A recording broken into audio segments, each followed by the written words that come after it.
নমস্কার বন্ধুরা, আরো একটি নতুন ভিডিওতে আপনাদের সবাইকে স্বাগত। আজ আমি আপনাদের তৈরি করে দেখাবো থোড়ের বড়া। অনেকেই হয়তো থোড়ের বড়া তৈরি করে খেয়েছেন, আবার হয়তো অনেকেই খাননি। তো সবার প্রথমে আপনাদের দেখিয়ে দিচ্ছি এখানে থোড়টা আমি কিভাবে কেটে নিচ্ছি। তো প্রথমে আমি এখানে থোড়টাকে ভালোভাবে ধুয়ে নিয়েছি, উপরের খোসাটাকে ছাড়িয়ে নিলাম। তারপর এখানে গোল গোল করে কেটে নিচ্ছি। আর যখনই আমরা গোল গোল করে কাটতে যাব তখন কিন্তু একটু সুতোর মতো বেরোবে, সেটিকে আঙুলের সাহায্যে এইভাবে পেঁচিয়ে নিতে হবে। এতে করে আর থোড়ের মধ্যে কোনো রকম সুতো ভাব থাকবে না। আর যখন থোড়টা কিনবেন অবশ্যই একটু কচি দেখে কিনবেন, এতে করে বড়াগুলো খুব ভালো টেস্টি হবে। এবার আমরা এগুলোকে ছোট ছোট করে কুচি করে নেব, একদম ছোট ছোট করে।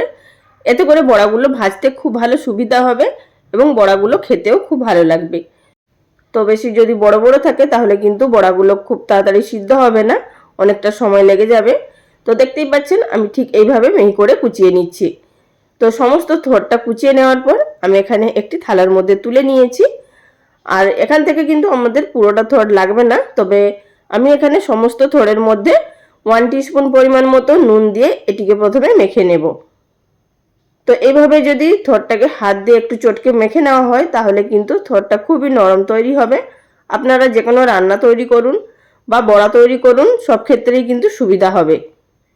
আর থোড়টা চটকে নেওয়ার পর যে জলটা বেরোবে সেটি কিন্তু ফেলা যাবে না, তা না হলে কিন্তু থোড়ের মধ্যে যে পুষ্টিগুণ আছে সেটি কিন্তু নষ্ট হয়ে যাবে। ভিডিও চলাকালীন ছোট্ট একটি অনুরোধ, যদি আমার চ্যানেলে কেউ নতুন দর্শক বন্ধু হয়ে থাকেন আর ভিডিওটি দেখার পর যদি আপনাদের ভালো লাগে চ্যানেলটি সাবস্ক্রাইব করে নেওয়ার অনুরোধ রইল। পাশে থাকা বেল বাটনটি অবশ্যই প্রেস করে রাখবেন, এতে করে পরবর্তী ভিডিও নোটিফিকেশন সবার আগে পেয়ে যাবেন। আর বন্ধুরা দেখুন এখানে খুব ভালোভাবে চটকে নিয়েছি, আর কতটা নরম হয়ে গেছে আর কতটা জল বেরোচ্ছে আশা করি দেখে বুঝতে পাচ্ছেন। এবার আমি অপর দিকে একটি বোলের মধ্যে নিয়ে নিচ্ছি থোড়গুলো। তো থোড় কুচিগুলো আমি নিচ্ছি আমার পরিমাণ অনুযায়ী, আমি এখানে যতটা বড়া করব ঠিক ততটাই নিচ্ছি, আর বাদ বাকিটা আমি তরকারির কাজে লাগিয়ে দেব। 1 কাপ মতো থোড় কুচি নিয়েছি, তার সঙ্গে দিলাম একটি বড় সাইজের পেঁয়াজ কুচি, 2টো কাঁচা লঙ্কা কুচি, 1/2 টিস্পুন পরিমাণ কালো জিরে, দিয়ে দিলাম 1/2 টিস্পুন পরিমাণ হলুদ গুঁড়ো, আর দিয়ে দিচ্ছি এর মধ্যে 1/2 টিস্পুন পরিমাণ লঙ্কা গুঁড়ো। ঝালটা আপনারা অবশ্যই নিজেদের টেস্ট অনুযায়ী দেবেন। এবার এর মধ্যে দিয়ে দিচ্ছি 1/4 কাপ পরিমাণ বেসন। আমি এখানে 1 কাপ পরিমাণ থোড়ের জন্য 1/4 কাপ পরিমাণ বেসন আর 2 টেবিল চামচ পরিমাণ চালের গুঁড়ি ব্যবহার করছি। অবশ্যই কিন্তু চালের গুঁড়িটা দেবেন, এতে করে বড়াগুলো খুব সুন্দর মুচমুচে তৈরি হবে। আর দিলাম 1 মুঠো পরিমাণ ধনেপাতা কুচি, দিয়ে দিলাম স্বাদ মতো নুন। নুনটা কিন্তু অবশ্যই বুঝে দেবেন, যেহেতু আমরা আগে থোড়ের মধ্যে কিন্তু নুন দিয়েছিলাম। তো এবার সমস্ত উপকরণগুলোকে খুব ভালোভাবে হাত দিয়ে চটকে মিশিয়ে নিতে হবে। তবে কিন্তু প্রথমে জল দেওয়ার কোনো প্রয়োজন নেই, এইভাবে হাত দিয়ে চটকে চটকে মেখে নিলেই কিন্তু মাখাটা হয়ে যাবে। যদি পরে মনে হয় প্রয়োজন হবে জলে তাহলে কিন্তু পরে জলটা দেওয়া যাবে।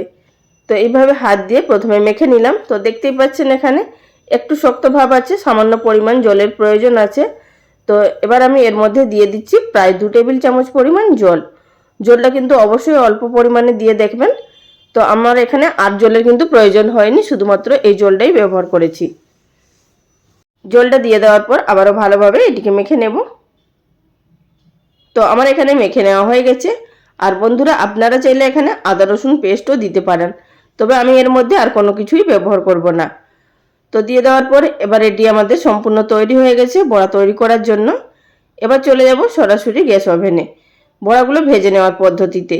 অপরদিকে গ্যাস ওভেনে একটি কড়াইয়ের মধ্যে আমি পরিমাণ মতো সাদা তেল গরম করতে বসিয়ে দিয়েছি। আর তেলটা খুব ভালোভাবে গরম হয়ে গেছে, প্রথমে কড়ার চারিদিকে বুলিয়ে নেব। তো তেলটা যদি এইভাবে কড়ার চারিদিকে ঘুরিয়ে নেওয়া হয় তাহলে কিন্তু বড়াগুলো আর আটকে যাবে না কড়ার মধ্যে। তো যাই হোক, তেলটা গরম হয়ে যাওয়ার পর এবার একটা একটা করে বড়া আমি এর মধ্যে দিয়ে দেব। আর বন্ধুরা এছাড়াও কিন্তু আমার চ্যানেলে প্রচুর নতুন নতুন রেসিপি আপলোড করা আছে, আপনারা চাইলে সেই সমস্ত রেসিপিগুলো দেখে নিতে পারেন। আশা করছি আপনাদের ভালো লাগতে পারে। তো সমস্ত বড়া শেপগুলো এখানে দিয়ে নেওয়ার পর এবার গ্যাসের ফ্লেম একেবারে লোতে থাকা অবস্থাতে একদিকটা আমাদের ভেজে নিতে হবে প্রায় 3 মিনিট মতো। তো মিনিট 3 পর এগুলোকে অপর দিকে উল্টে দেব।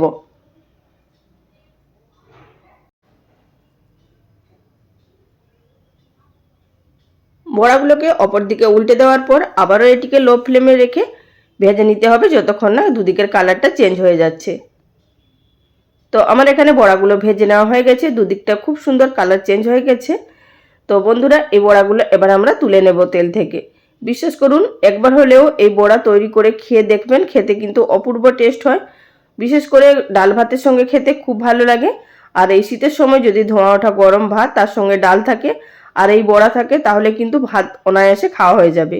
সমস্ত বড়াগুলো একই রকমভাবে ভেজে নেওয়ার পর এবার একটি প্লেটের মধ্যে সার্ভ করে নিয়েছি। এবার আপনাদের দেখিয়ে দিচ্ছি যে বড়াগুলো ঠিক কতটা মুচমুচে হয়েছে, তাহলে বুঝতে পারবেন। তো বন্ধুরা দেখুন, এখানে প্রত্যেকটা বড়াই কিন্তু দেখতে দুর্দান্ত হয়েছে আর খেতেও কিন্তু ঠিক ততটাই টেস্ট হয়। তো বাড়িতে অবশ্যই একবার তৈরি করুন, খেয়ে আমাকে কমেন্ট করে জানাবেন আপনাদের কেমন লেগেছে। আজকের ভিডিওটা এখানেই শেষ করলাম। আগামী দিন কোনো এক নতুন রেসিপি নিয়ে আবারও হাজির হয়ে যাব। সবাই ভালো থাকবেন। নমস্কার।